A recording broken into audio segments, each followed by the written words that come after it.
All right, now we have covered the 7 bojjhanga.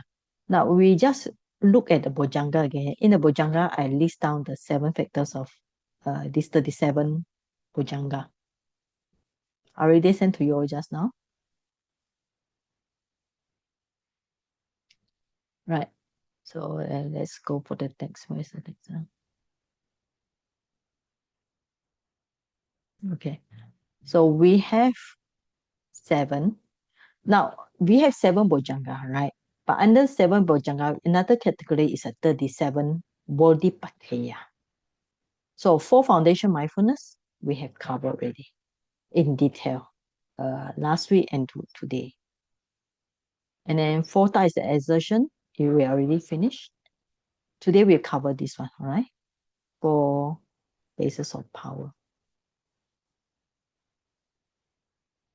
So faculties, even we mentioned on the first class, and I also mentioned today. And when faculties very strong, become power. And 7 factors enlightenment is under this chapter finished already. And Noble Eightfold Path, have I covered? Maybe. If I know, I'll cover again. All right, now we go for this. This is one thing you must remember, the Pali. Iddhipada. Now, Iddhipada is a difficult translation because there are many translations. Iddhi is, sometimes they use the word psychic power. Sometimes the word Iddhi means spiritual power also. Sometimes Iddhi means spiritual power like magic. Like when you say they have Iddhi means they can fly to the sky, supernova power is also Iddhi. Now this word pada means it can be said like base. So that's why it considered base, or even the path. So Iddhipada is a word with many different translations. So we just take it as Iddhipada is Iddhipada. But if we take the sense of path to spiritual power, it means that if you fulfill it, it is a very strong factor for you to fulfill your whatever spiritual ambition you have, right? So that's why we just keep the Iddhipada as Iddhipada. First one is Chanda. So how to remember the Pali phrase is CV, right? Chanda, Viriya, Chitta, Vimansa. So you already got the C, V, and CV. So easy to remember. CV. Chanda, Viriya, Chitta, Vimansa. Now the word Chanda, many translations also. Intention, purpose, desire, enthusiasm. So this is different from the unwholesome chanda. For example, when we say chanda for something, it can be good or bad. But this chanda is only wholesome. So this is called wholesome desire. Sometimes, for example, you say, I desire ice cream and chocolate. It can be lobha, greed. But this chanda is definitely wholesome. So sometimes we translate as the will to act. Viriya is effort, energy, will, persistent. So it's something that make your mind continue. So it's the energy or practice you need to apply. Okay. Energy diligence you need to apply for any practice. Now, chitta, you know, in Abhidhamma, chitta, chittasika, rupa, nibbana. So here, chitta is considered the mind, or sometimes we translate consciousness, mind, or thoughts. Here is just the focus, clear state of mind, awareness. Now, the word vimansa, it's actually meaning, but normally we translate vimansa as investigation. It's like Dhamma Vijaya. Dhamma Vijaya we also call investigation. So sometimes you can see all these things are mixed around. So in here, in 5 faculties, you also got Viriya. You also got Panya. Here you also got Viriya. Here you also got Panya. So you can see a lot of Dhamma have different meaning, right? So Viriya is Viriya. Here, Vimamsa is also really Panya. This means that if you find the 5 faculties, you will have this. You will have this. These are inside the 5 faculties. Actually, if you look at the Abhidhamma, Viriya is one of the very important things. Because without Viriya, for example, they say Chanda. One of the simile they given is like, okay, for example, Chanda is a wish. You wish to do something. but your hand is not stretched out. So Viriya is like you stretch out your hand to get that. You might have a wish to do something, but if your hand don't stretch out, you never get that thing. So that's okay. Now, a very important of this Iddhipada is in the story of Buddha in the Mahaparinibbana Sutta, So in the in the basic Buddhism, we'll learn about the passing away of the Buddha. Maybe? Have we learned? Yeah, I think so. Now, when Buddha was in a Visali one time, before he passed away, so he said clearly to Ananda, if somebody who fulfilled the Iddhipada, four bases of power, can choose to live for an kappa. Kappa here means aeon. But this aeon, it can be means 1,000 years or 2,000 years.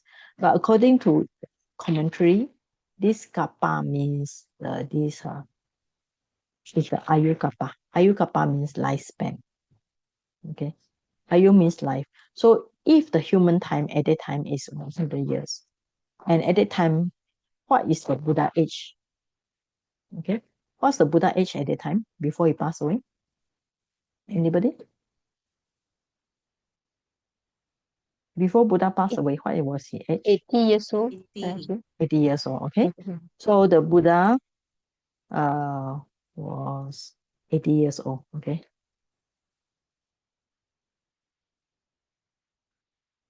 So that means that he can live up to 100. Because the lifespan of people at that time is how much? Is about 100 years, okay? So if the Buddha wants, he can still exist for another 20 years. So the Buddha actually implied to Ananda, is somebody who developed this Iddhipada. So this translation for Iddhipada.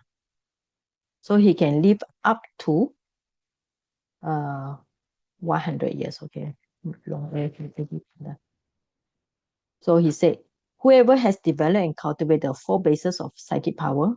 Now you can see the translation different. Sometimes the basis of Iddhipada is four bases of power, four bases of psychic power. So that's why just remember the Pali word Iddhipada. They make a vehicle and basis means that they make it as foundation.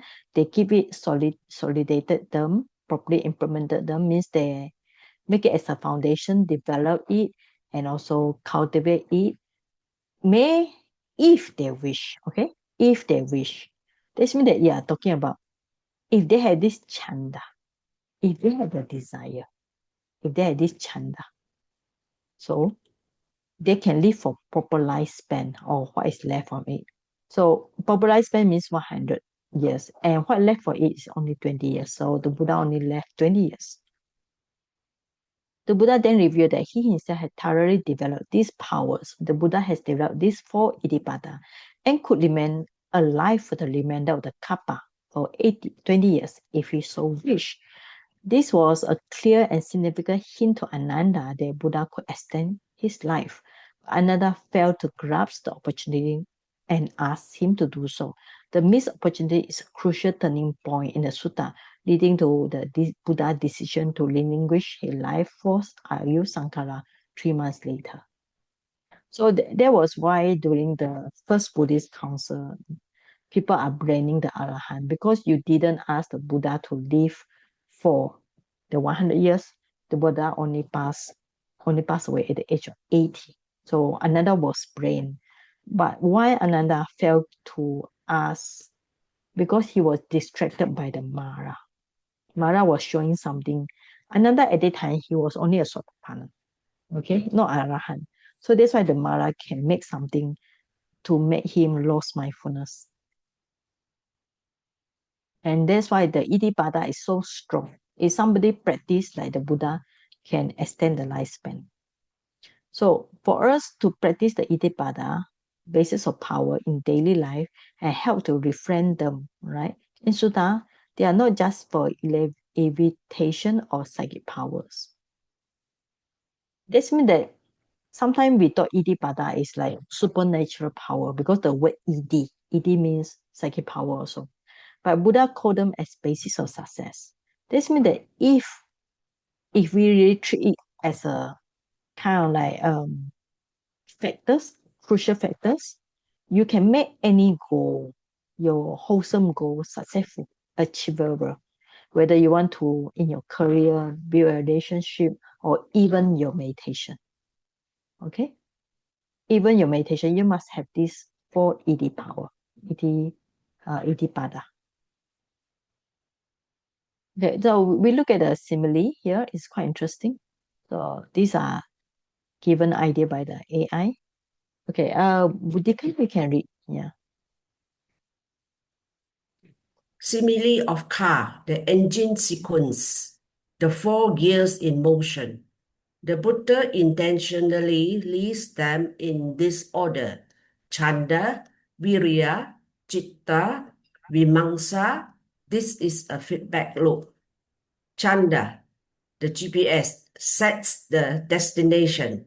Virya, the gas pedal, provides the thrust. Chitta, the steering wheel, keeps you on the route without veering into the ditch. Vimamsa, the dashboard and rear view mirror, checks the fuel gauge, speed and surroundings, then sends the data back to the GPS to recalibrate the route. Without Vimamsa at the end, you are just running on empty enthusiasm and effort, potentially going in the wrong direction for years. Without Chitta, your virya is scattered, like trying to cut wood with a blunt axe or a shaky hand. The delicate lutte, is it called lutte? Balance I up. think Lut. Lut Huh? should be Lut. Lut. L-U-T-E, Lut. Lut, yeah. Balance applies It's to a all musical four, instrument. Yeah. not just virya. The sutta mentions balancing effort, but balance applies to each factor. Too much chanda, obsessive clinging, anxiety about the result. Too little chanda, apathy, depression, lack of meaning. Too much virya, burnout, hypertension, sleeplessness. Too little virya, laziness, procrastination, stagnation. Too much chitta, overfocus, tunnel vision, missing the bigger picture. Too little chitta, daydreaming, forgetfulness, clumsiness. Too much vimamsa, overanalysis, paralysis, cynicism, endless doubting. Too little vimamsa, blind faith, repeating the same mistakes. Okay, thank you. So this car simile is interesting. Now, chanda is desire.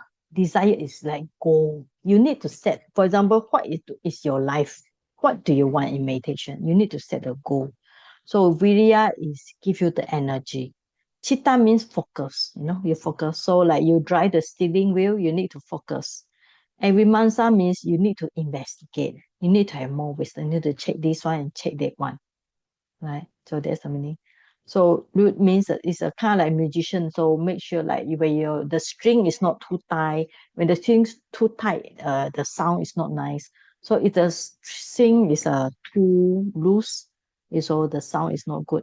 So lute is in the Indian one, the Indian yeah. So it's a okay. You said this one. This kind of lute, right? So the string should not be too loose. String too loose, you don't get good sound. String too tight, it might break. So make sure the string are adjust just nice. So this is a simile that the Buddha gave to a monk who is meditating. So if you have too much desire, you might anxious the result. If you have too little desire, the life is meaningless because there's no desire. If you have too much effort, your mind is too much active, burnout. If too little means you become lazy. Too much chitta, you might just focus on one direction. So you miss out the whole picture. Too little chitta means too little focus. You might go here and there. So not focusing. Too much vimansa means you are using your knowledge too much. You analyze too much. But too little vimansa means you don't have enough wisdom. So blind faith. Right? So this is good for this kind of we call it daily mindfulness about how we should adjust our chanda, viriya, chitta, vimansa. So for these four, you remember is CVCV, right? Chanda, viriya, chitta, vimansa, CVCV. Right. So now there's another example. Okay, so next person. Sister Lana, you can read. Yeah. Chanda, wholesome desire beyond goals. Example, parenting a teenager. Your why cannot be, I want them to obey me. That is craving for control. Instead, set chandas as I engage with my child to build a bridge of trust so they feel safe coming to me with their problems. When they talk back, you repeat this chanda internally. It transforms your irritation into compassion, resilience. Example, grocery shopping. Instead of seeing it as a chore, set the chanda. I'm nourishing the bodies of the people I love, and I'm supporting local farmers. This converts a mundane task into an act of generosity, dana. Example, facing a phobia. If you fear public speaking, set the chanda not as I must impress them, but as I am sharing this information to genuinely help one person in the audience solve their problems. This shifts the heart from the fear to service. Okay, thank you. Thank Okay, you. thank you. Now remember, chanda is wholesome desire. It's a good desire. Or if you like the another meaning, we can use the word wish. It's a good wish. Wish to act. That's another translation. Wish to act is a good one. So wherever you liaise with people, so always think about your good mind, good intention. So even talk with children, so don't like try to control them or just say that try to build a good relationship with them. Okay, so there's something. Always, even you have something bad to do, even you feel anxiety over public speaking, always think about, oh, maybe I can share my good knowledge with other people, or that's how I should help people. Right. So this chanda is always ask you to go beyond. I would say go beyond your own fear. It's kind of like goal, very wholesome goal. Raise you move forward instead of stuck at the current situation. Okay. Now, Maria. Brother Tan? Yes.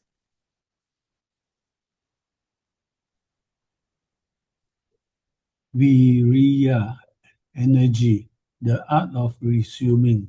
Example, interrupted deep work. You are writing a report and get an urgent email.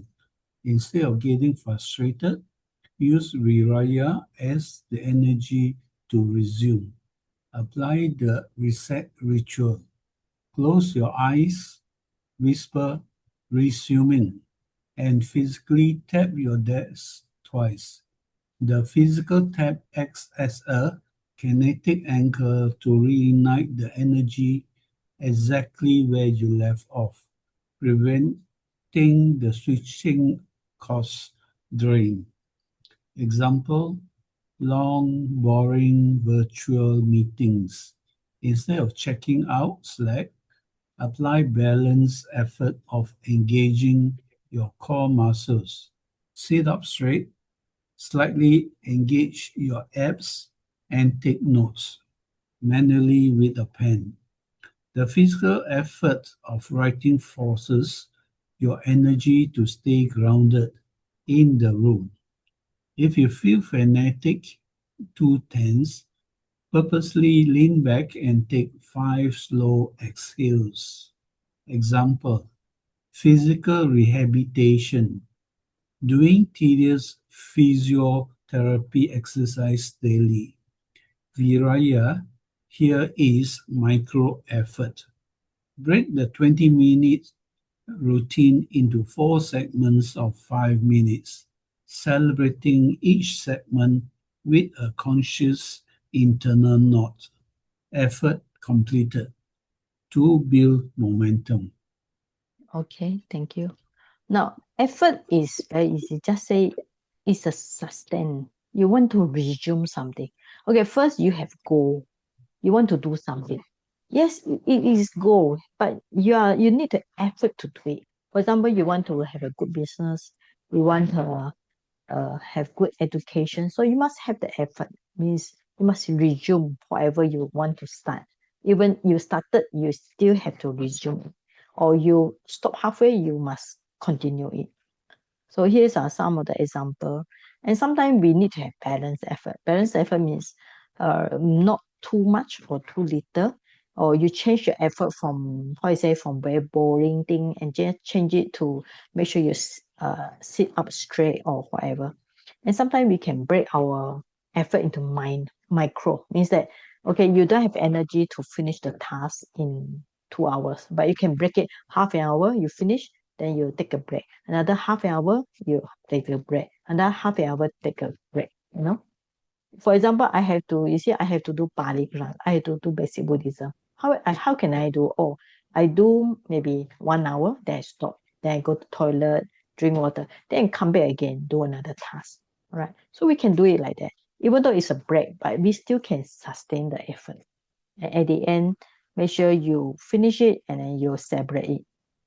Okay, so effort is something very easy. Continue the chitta. So after you have the chanda, you make sure the effort will continue. Okay, so the next one will be chitta. Brother Michael, yes.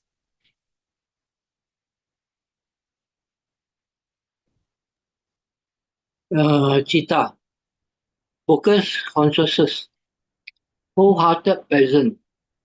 Example, listening to a complaint. A colleague is venting about boss. Instead of plotting your response future or remembering how you were wrong in the past, practice chitta by focusing exclusively on the tone and rhyme of their voice. When your mind wanders, gently label it wandering and return to the sound of their words.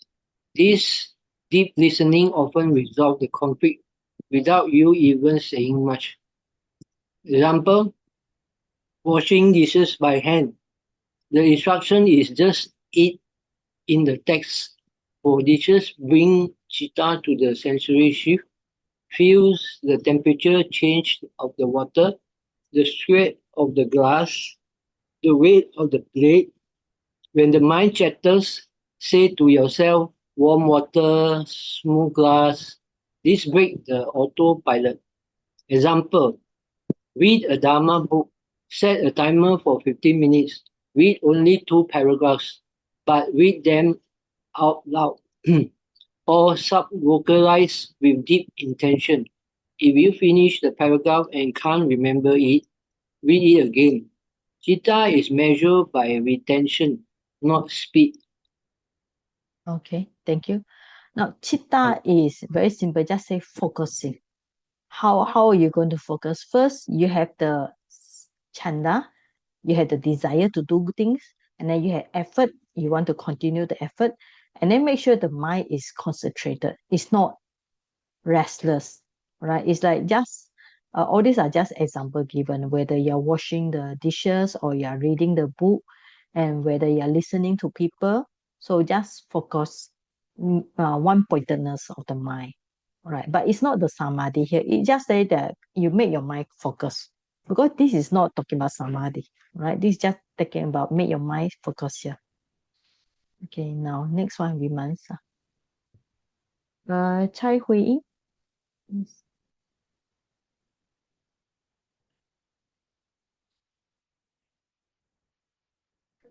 Okay, you can read this one. The scientific self. Example, handling a rude email. Instead of firing back at an angry reply, invoke Mimamsa by asking, what bodily sensation is arising right now? Heat in chest, tension in jaw? What is the underlying root? Is it aversion to disrespect, fear of being seen as incompetent? By investigating the physiology and root of your reaction, you de-identify from the emotion and can craft a wise, measured response. Example, adjusting your meditation. Your morning sit is drowsy. Most people just endure it. Mimamsa says, let me experiment. Today, I will open my eyes and look at a point of light. Tomorrow, I will take 10 deeper breaths before sitting. The day after, I will stand for 5 minutes. Write down which experiment worked best. This turns spiritual practice into active research, preventing boredom. Example, career burnt out. You feel exhausted. Massage isn't just I'm tired. It is specific. Which task drain me? Admin? And which energize me? Creative planning? What time of the day is my energy highest? Can I rearrange my schedule to put creative work in that slot?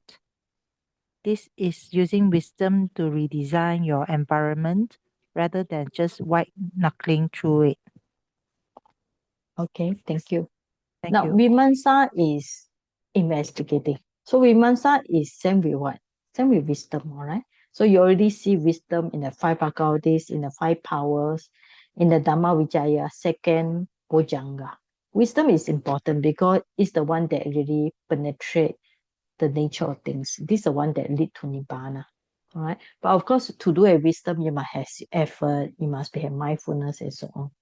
Now, it's like you check. This one you can apply anytime in your life. So we don't go and cling to this I or mine. So we just investigate. Every time you get angry, why you get angry, you should ask yourself. You get angry because you expect too much, or is it you don't get what you want? All right. Or you get angry because is simply you don't like that person. So you should investigate. So you should even your meditation, today you feel boring. Why? Today you feel sleepy. Why? You know, so you can change it. Let's say you sit for a while, you feel very boring, then you go into walking. Or if you feel walking is very boring, then you go and do standing. So try to adjust your meditation until you really experiment it. So it's like scientific, right? Also, that's why wisdom itself is kind of like it kind of like we call it as experimenting, not just boring. Like if you say samadhi is only one way, you must go deeper, deeper, deeper. But investigate, make your mind more active. Right? Okay, now. So next person, Vera. Yes. Yes, Saiji. Summary integration for your practice. Try this 5 minutes daily Iddhipada audit before 1. Chanda. Did I act today with a clear heart intention or was I just reacting? 2. Virya.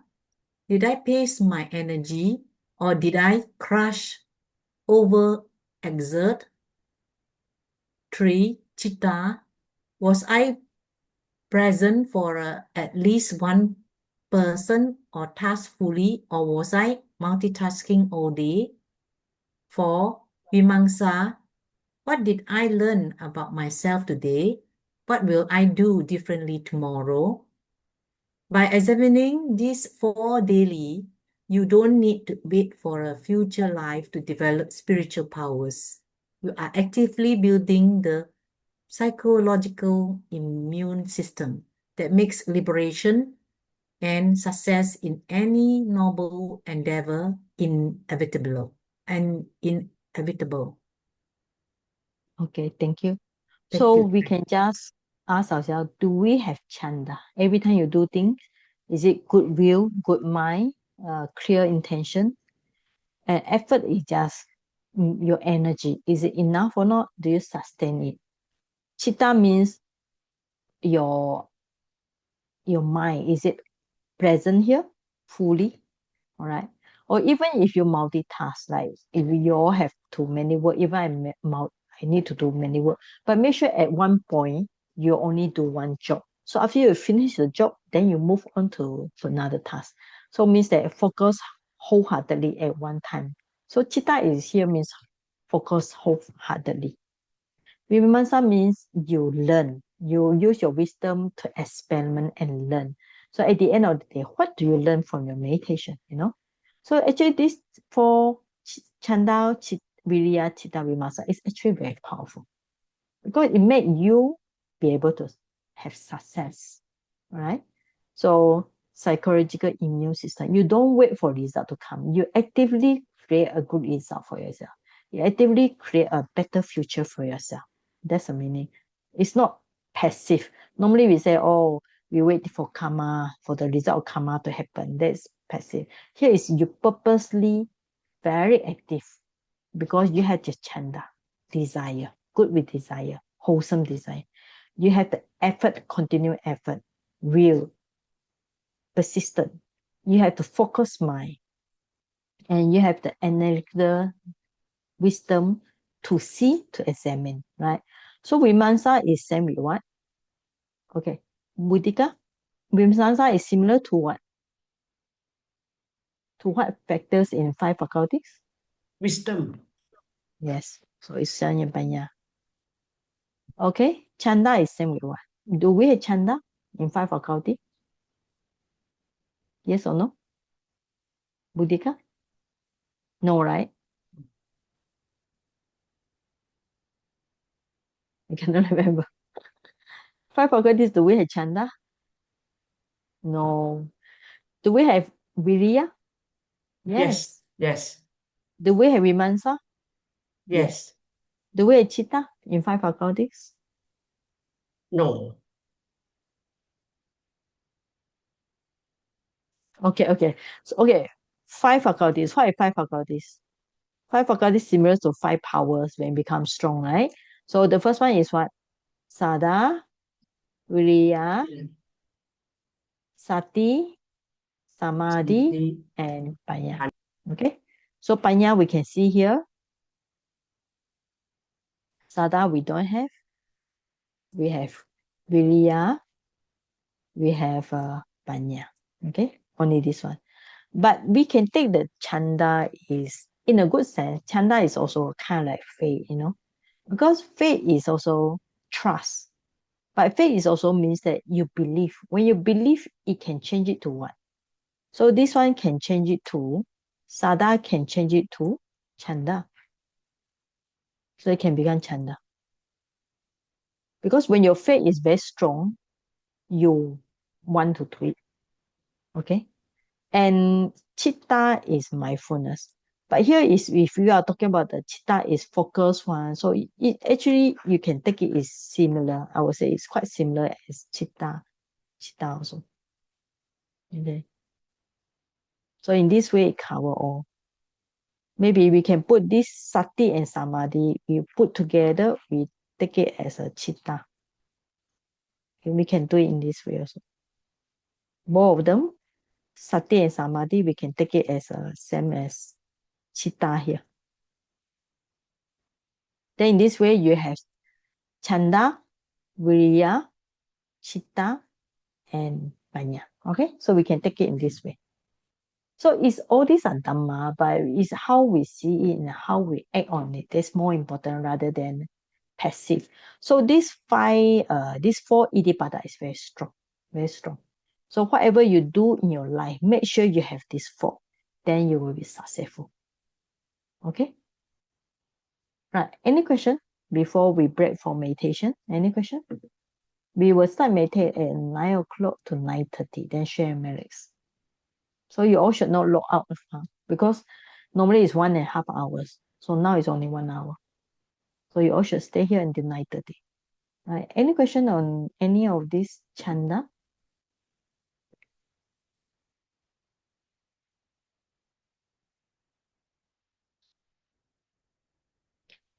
All right. If no question, we just break for meditation. All right. So I give you all assignment already. So your assignment is to write the Iddhipada in meditation and also in your life, because Iddhipada can apply during meditation time and also can apply at any moment in our life. It's a very interesting because now as you get more knowledge, the question will be more general. So it will help you to write whatever way you want, but you have to write according to the task requirement. All right, so we will start meditate here.